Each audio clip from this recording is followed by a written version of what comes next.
वो election commission इस बार दो का अंत होगा, दो का। नंबर एक अंत होगा, ईवीएम का हमेशा के लिए अंत होगा इस बार, और इसके साथ ही मोदी सत्ता का भी इसी बार अंत होगा। किसी चुनाव आयोग की जो बेईमान नौकर हो चुके हैं, उनकी ताकत, औकात और हिम्मत नहीं है कि पेपर बैलेट से चुनाव ना करने दे, ईवीएम से चुनाव कराने की जरूरत करे। ये ऐलान करते हैं हम देश की जनता की तरफ। हम अपने खून से आसमान पर ईवीएम से आजादी लिख देंगे, क्रांति लिख देंगे। चुनाव सिर्फ पेपर बैलेट से होंगे। हम अपने खून से आसमान पर पेपर बैलेट लिख देंगे। जय भीम। ये पुलिस जो आप लोगों को रोक रही है, ये गैर कानूनी काम कर रही है। मैंने पहले बोलने की निवेदन भी इसलिए की थी कि आज इस तरह के प्रोग्राम्स को रोकने की पुलिस के पास कोई कानूनी ताकत नहीं है। आज वही केस एक हाईकोर्ट में लगा हुआ है, मुझे यहां से वहीं जाना। पुलिस ये अपराध करती है अगर आप लोगों को यहां रोकती है, ये मैं बताना चाहता हूं। और वकीलों की जिम्मेदारी है ये कि वो ढाल बन के आप लोगों के आगे खड़े हो। अगर पुलिस कोई गैर कानूनी काम आपके साथ करती है, हम वकील ये वादा करते हैं कि आपकी ढाल बन के देश के मालिकों, देश की जनता के सामने खड़े रहेंगे। किसकी मजाल है जो देश की जनता को उंगली लगा ले? किस मोदी सरकार की, किस अमित शाह साहब की हिम्मत है कि हमारी देश की जनता को पुलिस के माध्यम से एक उंगली लगा दे? हम देखेंगे। ये बात आप समझ लीजिए अच्छे से। कानून में कोई प्रावधान ऐसा नहीं है जिससे ये कहा जा सके। मैं सभी लोगों से गुजारिश करता हूं, रिप्रेजेंटेशन ऑफ पीपल्स एक्ट का धारा 61A ध्यान से पढ़ने, उसमें यह साफ लिखा हुआ है कि मतदान पेपर से, पेपर बैलेट से होंगे। हाँ, ईवीएम से भी चुनाव हो सकते हैं, ऐसा कहीं नहीं है कि ईवीएम से ही चुनाव हो सकते हैं। तो यह बहुत बड़ा झूठ आप सब लोगों के सामने लाया जा रहा है कि कानून में परिवर्तन करना पड़ेगा। किसी कानून में कोई परिवर्तन नहीं करना पड़ेगा। पेपर बैलेट से चुनाव होना भारत के संविधान में ही नहीं, भारत के कानून में जो पार्लियामेंट ने पास किया है, धारा 61A, मैं सब लोगों को बता रहा हूं, ध्यान से पढ़। एक बात ये, दूसरी बात ये, हम इस बात का ओपन चैलेंज कर चुके हैं, आज तक कोई सामने नहीं आया। बामन मेश्राम साहब ने भी 20 बार किया है। चुनाव पेपर बैलेट से जल्दी होता है।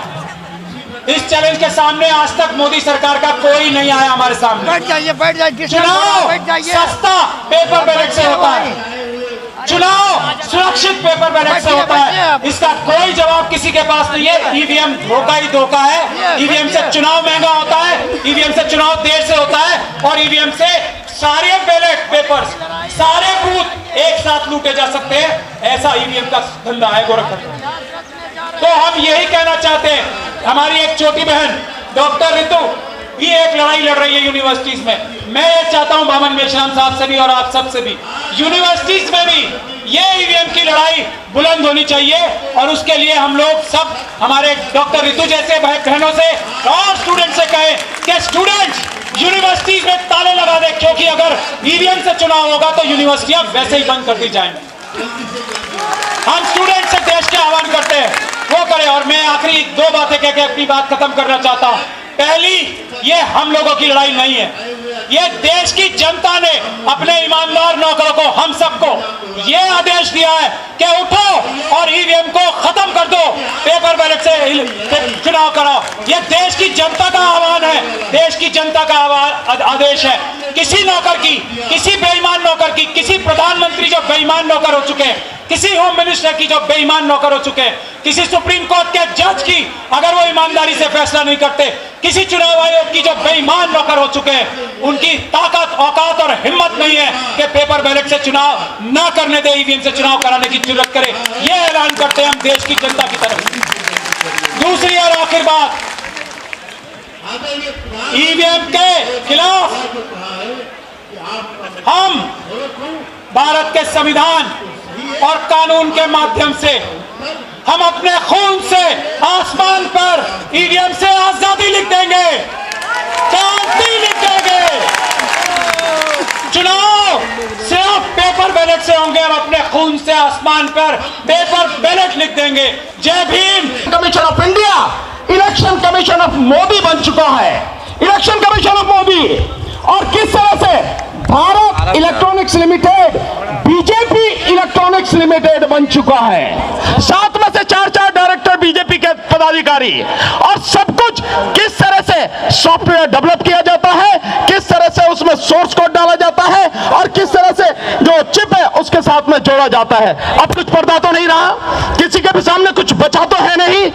इस सब के बावजूद भी अगर उन्हें समझ में नहीं आता है कि इस ईवीएम को सम्मान के साथ बंद कर दे, नहीं तो इस बार 2024 में 2 काम होने हैं। 2 काम, मोदी जी सुन लो आप भी, और इलेक्शन कमीशन जो गुलामी कर रहा है मोदी जी की, जो तलवे चाट रहा है मोदी के, वो इलेक्शन जो डराता है लोगों को, हमें आके डरा, हम बताएंगे तुझे कैसे डराता है, तेरी औकात हम बताएंगे क्या है तेरी औकात।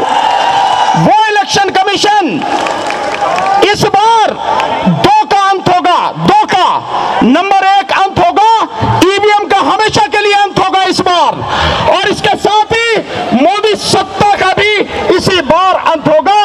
जी, इतनी बड़ी तादाद में आज लोग आए हैं ईवीएम हटाने के लिए, देख रहे हैं भीड़ का आलम। हाँ, देख रहे हैं। आप ही लोग कह रहे थे आपके पास लोग नहीं हैं, आप डरा रहे हो, आप धमका रहे हो, आप लोगों को भ्रमित कर रहे हो।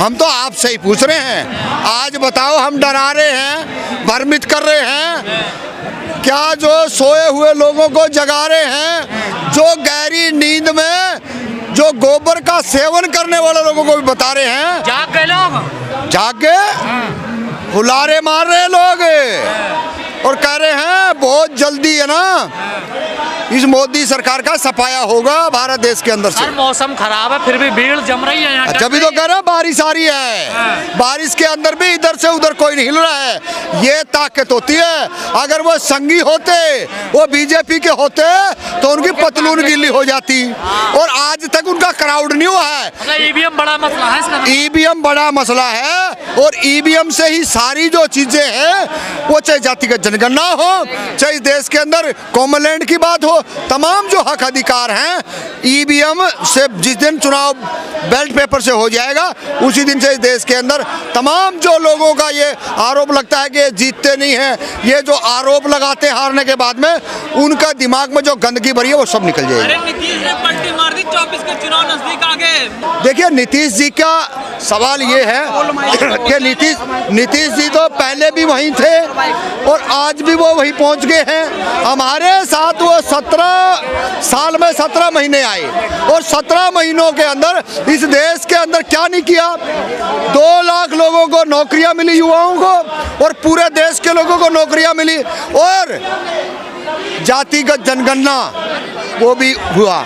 आज हम पूछना चाहते हैं, नीतीश जी आप वहां चले तो गए, लेकिन वहां ना आप 3 में गिनती होगी और ना 13 के अंदर आपका बहुत बुरा हाल होने वाला है। लालू तो किसी मनमानी कर रहे थे। कौन मनमानी कर रहा था?